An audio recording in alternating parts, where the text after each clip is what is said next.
বিবিধ সামাজিক কর্মসূচির সাথে যুক্ত আশ্রয় সোশ্যাল ওয়েলফেয়ার অ্যান্ড কালচারাল ফাউন্ডেশনের পক্ষ থেকে 8ই মার্চ আন্তর্জাতিক নারী দিবস পালনে কলকাতা প্রেস ক্লাবে অনুষ্ঠিত হল বেঙ্গল উইমেন্স এনকারেজমেন্ট অ্যাওয়ার্ড। সমাজে নিজ নিজ ক্ষেত্রে প্রতিষ্ঠিত 10 জন মহিলাদের এই দিন সংস্থার পক্ষ থেকে বেঙ্গল উইমেন্স এনকারেজমেন্ট অ্যাওয়ার্ড সম্মানে ভূষিত করা হয়। বর্তমানে নারীরা অনেক ক্ষেত্রে প্রতিষ্ঠিত হলেও আজও নারীরা নির্যাতিত, ধর্ষণ ও নির্মম হত্যা ইত্যাদি ঘটনার প্রতিফলন দেখা যায়। সমাজে এরই প্রতিবাদে কর্মক্ষেত্রে নারী সুরক্ষার বিষয়টিতে আলোকপাত করতে এইরূপ ভাবনা আশ্রয় স্বেচ্ছাসেবী সংস্থার কর্ণধার আইনজীবী শান্তনু সিনহা বিশেষ উদ্যোগে আয়োজিত এই অনুষ্ঠান। এহেন উদ্যোগকে সাধুবাদ জানাতে উক্ত অনুষ্ঠানে বিশেষ অতিথিদের মধ্যে উপস্থিত ছিলেন রাজ্যের পরিবহন মন্ত্রী স্নেহাশিস চক্রবর্তী, পশ্চিমবঙ্গ শিশু অধিকার সুরক্ষা কমিশনের চেয়ারপারসন তুলিকা দাস, আইপিএস শান্তি দাস, অ্যাডভোকেট প্রসূন কুমার দত্ত, ভাস্বতী দত্ত ও সমাজকর্মী নন্দিনী ভট্টাচার্য। এই দিন মঞ্চ থেকে যারা সম্মানিত হলেন তাদের মধ্যে সমাজকর্মী মহর্ষিতা মুখার্জি, আইনজীবী দেবযানী ঘোষ, সাংবাদিক দেবশ্রী মুখার্জি, অ্যাসিড সার্ভাইভার ঝুমা সাঁতরা, গার্গী পোদ্দার, স্বপ্না সাহা, সমতা সাহাকর, সঙ্গীতা মোদক, শিল্পা মুখার্জি সহ অন্যান্যরা।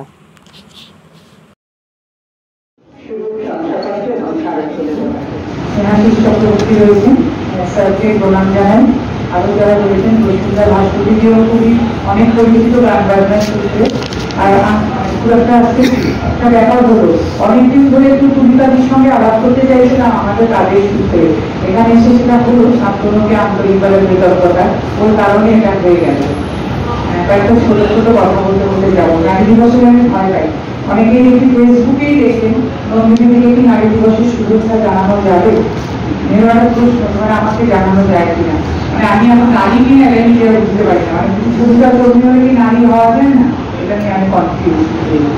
তো আপনাদের কাছে কথা অনুষ্ঠানটা আন্তর্জাতিক নারী দিবসের, তবে এখানে দুজন আমি আর নন্দিনী করবেন জানি আমরা দুজনই খুব নারী দিবসের এগেইনস্টে। আর কারণ আমরা দুজন প্রত্যেক দিনই নারী দিবস সেলিব্রেট করি। ও অন্যভাবে করে কিন্তু আমি অন্যভাবে করি, তার জন্য আমাদের দুজনের মাঝখানে সভা হয়, কিন্তু তাও আমরা দুজন ঠিক সেলিব্রেট করি 365 দিনই নারী দিবস। তবে আজকে ইন্টারন্যাশনাল নারী দিবসটা কিন্তু আলাদাভাবে আমরা পালন করি এবং আমি সেটাকে ওইভাবেই সেলিব্রেট করতে পছন্দ করি। সেটা হচ্ছে যে মহিলা হিসেবে কতটা সাকসেসফুল আমাদের উমেনহুড তার সেলিব্রেশন। সে তাই একটা দিন নারী দিবস নয়, আমাদের উমেনহুড এবং মহিলা হিসেবে সাকসেসের সেলিব্রেশন।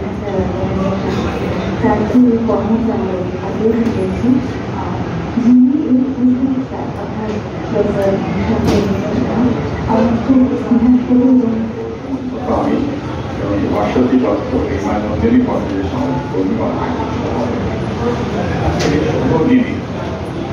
নারী সম্বন্ধে আমাদের বিস্তরভাবে বলার অবকাশ নিশ্চয়ই আছে, সময় কম। কিন্তু আমি এই পরিপ্রেক্ষিতে একটা ছোট্ট আমি কবিতা কবি নজরুল ইসলাম, যেটা অনেক বছর আগে উনি করে। আজকে তো আন্তর্জাতিক নারী দিবস, সারা পৃথিবী জুড়েই এই দিনটি পালন করা হচ্ছে, আমাদের পশ্চিমবঙ্গেও পালন করা হচ্ছে। বিভিন্ন স্বেচ্ছাসেবী সংগঠন, এনজিও, ক্লাব সংগঠন, সরকারি উদ্যোগ, বিভিন্ন রকমভাবে দিনটা পালন হচ্ছে। এখানে শান্তনু সিনহা ওর এনজিও দ্বারা এই দিনটি পালন করা হয়েছে এবং 10 জন নারীকে যারা স্ব ক্ষেত্রে প্রতিষ্ঠিত, সমাজের জন্য কাজ করেন বিভিন্ন রকমভাবে, তাদের পুরস্কৃত করা হয়েছে। আমি এখানে আসতে পেরে অত্যন্ত আনন্দিত যে আজকের দিনটি পালন শুধু নয়, সারা বছরই এই দিনটা পালনের কথা মাথায় রাখতে হয়। কারণ আমরা পুরুষ বা নারী তারা প্রত্যেকেই সমান, সব দিক থেকে সমান। কি মেধার দিক থেকে, কি কর্মক্ষমতার দিক থেকে নারী পুরুষের মধ্যে কোনো ভেদাভেদ নেই। এটা আমাদের সকলকেই মাথায় রাখতে হবে। এবং আমাদের রাজ্যের মুখ্যমন্ত্রী হচ্ছে তিনি নারী, তিনি যে দক্ষতার সঙ্গে কাজ করেন আমরাও অনেক পুরুষই তার সাথে পাল্লা দিয়ে পারে না, ফলে মহিলাদের ক্ষমতা নিয়ে কোনো প্রশ্ন থাকতে পারে না। আন্তর্জাতিক নারী দিবসে আমি সকল মানুষকে নমস্কার জানাই। কারণ আন্তর্জাতিক নারী দিবস শুধু তো নারীদের হয় না, নারীরা যাদের সাথে রয়েছে, নারীদের পরিবার, নারীদের পরিজন, নারীদের কাজের জায়গা, নারীদের ভালো লাগার জায়গা, সেখানে যত মানুষ তাদের সঙ্গে আছেন তাদের সকলকে আমি শুভেচ্ছা জানাই। আর নারীদের বলবো যে আমাদের নিজেদের কথা আরও একটু আমরা ভাবি, আমাদের নিজেদের ভালো থাকা, আমাদের নিজেদের জীবনটাকে কেমনভাবে আমরা আরও আরও আরও উন্নত করব।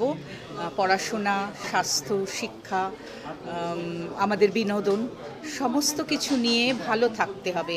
আমরা যদি নিজেরা না ভালো থাকি তাহলে আমরা চারপাশের মানুষকে কি করে ভালো রাখবো। আর নারীদের আর একটা কথাও আমি বলবো যে কাজ বন্টন করুন, দায়িত্ব বন্টন করুন। সব দায়িত্ব আপনার নয়, সব দায়িত্ব আমার নয়। আমার পরিবেশে যতজন আছে, আমার পরিবারে যতজন আছে, ছেলে মেয়ে বড় করা বলুন, সংসার চালানো বলুন, যা কিছু আমাদের কাজের জায়গায় বলুন, আমরা দায়িত্ব নিতে ভালোবাসি, দায়িত্ব পালন করতেও ভালোবাসি। আমরা একটু দায়িত্ব বন্টন করি। আমরা সবাইকে নিয়ে থাকতে ভালোবাসি, কিন্তু সবাইকে দায়িত্ব দিতে পারি না। সব দায়িত্ব আমার, এটাতে একটু কমাবো। ভালো থাকুন সবাই, খুব ভালো থাকুন। আগেও বলেছি, আবারও বলছি, আশ্রয় শুধুমাত্র যে নারীর জন্য কাজ করে তা না, কিন্তু আজকে আমাদের আন্তর্জাতিক নারী দিবস, তাদেরকে ইন্সপায়ার করাটাই হচ্ছে আশ্রয়ের প্রধান উদ্যোগ। এই যে 10 জন নারীকে আমরা সম্মানিত করলাম এবং তাদের যে উদ্যোগ এবং সমাজে তারা কি স্তরে এক একজনকে দেখবেন যে এক এক রকম ধরনেরভাবে তারা এগিয়ে চলেছেন এবং বরাবর পুরুষের সঙ্গে তাদের কোনো পার্থক্য নেই এবং তারা যে কোনো রকমভাবে পিছিয়ে নেই, এটাই কিন্তু আমাদের সবচেয়ে বড় পাওয়া তাদের কাছ থেকে। তো এই ধরনের নারীদেরকে চিহ্নিত করে আমরা তাদেরকে মতো এরকম একটি জায়গায় নিয়ে এসে সবারই কাছে তুলে ধরা, এটাই মনে হয় আমাদের সব কাছে একটা বড় পাওয়া। তো এরকম প্রত্যেক বছরের মতো এবারও আমরা সেই উদ্যোগ নিয়েছি এবং ওমেন্স বেঙ্গল এনকারেজমেন্ট অ্যাওয়ার্ড যেটা আশ্রয়ের পক্ষ থেকে নেওয়া হয়েছে, যেই 10 জনকে আমরা সম্মানিত পেরে আমাদের খুবই ভালো লাগছে। আগামীবারও আমরা এরকমভাবে এই উদ্যোগ চালিয়ে যাব। ভাষায় প্রকাশ করা যাবে না। শান্তনু স্যার আমাকে এই জায়গাটা দিলেন আজকে, সত্যি আমি আপ্লুত। এবং আমার ছোট অর্গানাইজেশনে অনেক মহিলারা আমার সাথে কাজ করেন এবং আমরা এভরিডে অনেক রকম কিছু ফেস করি, সেগুলো নিজেরা মিলে আমরা আলোচনা করি, একটা জায়গায় এসে কথা বলি, সেইভাবেই অর্গানাইজেশনটা চলছে। তো মানে এইরকম, তারপরে এরকম অ্যাওয়ার্ড আমার থেকেও বেশি আমার সাথে যুক্ত যেই কটা মহিলা আছে তারা বেশি খুশি যে এই দিনে ম্যাম এরকম অ্যাওয়ার্ড পেল। এটাই আমার কাছে বিশাল বড় একটা পাওয়া। তবে আমি বিশ্বাস করি সমাজে নারী পুরুষ একে অপরের পরিপূরক। একজন পুরুষ যেমন তার পূর্ণতা পায় তার অর্ধাঙ্গিনীর মধ্য দিয়ে, ঠিক তেমনই একজন নারীও কিন্তু তার পূর্ণতা পায় তার জীবনসঙ্গীর মধ্য দিয়ে। তবে আমরা দেখি যে বিভিন্ন ক্ষেত্রে নারীকে পিছিয়ে রাখা হয়। এই যেমন মানে কাজের ক্ষেত্রে একটা নারী কিন্তু একটা পুরুষের কাঁধে কাঁধ মিলিয়ে কাজ করার ক্ষমতা রাখে, কিন্তু তবুও তাকে পেছনের সারিতে রাখা হয়। তাই এই উইমেন্স ডেতে এটাই আমাদের অঙ্গীকার হোক যে আগামী দিনে এই যে জেন্ডার ডিসক্রিমিনেশন, এটা যেন না থাকে সমাজে। আমরা যেন আমাদের আগামী প্রজন্মকে একটা লিঙ্গ ভারসাম্যকর সমাজ উপহার দিতে পারি, এটাই চাওয়া।